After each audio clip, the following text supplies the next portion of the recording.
మంచి వాడితో మనం మంచిగానే ఉండాలి. కానీ Let's go. మోసం చేసే దృష్టి ఉందని మనకు బయటపడుతుంది అనుకోండి, మనం ముందే వాడిని మోసం చేయడానికి సిద్ధంగా ఉండాలి, లేకపోతే బతకలేము ఇక్కడ. అది కూడా దైవం చెప్పింది. అంతేగాని వాడు నేను ఎప్పుడూ మోసపోతూనే ఉంటా, ఈ ఎదరపులు అరవద్దు. ఇక్కడ మోసపోవడం కూడా నీ తప్పే.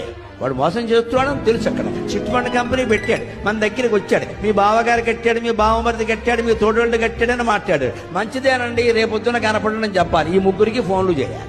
ఇది నిలబడేదేనా అని అడగాలి. ఏం లేకుండా వాళ్ళందరూ కట్టారని చెప్పగానే మనం కట్టేస్తే బావమరిది బాగానే ఉంటారు, మనకు పోయే ₹1,00,000 ఇక్కడ.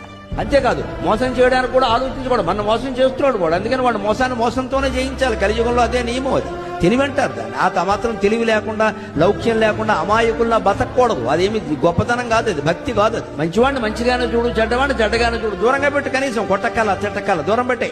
మాట్లాడద్దంత దూరంగా పెట్టి, ఇంటికి రావద్దని చెప్పి సంబంధాలన్నీ తెంచేసుకో. ఫోన్ మెనూలో నెంబర్ తీసేయి, చేసిన పలక్ బ్లాక్ చేసి పారే.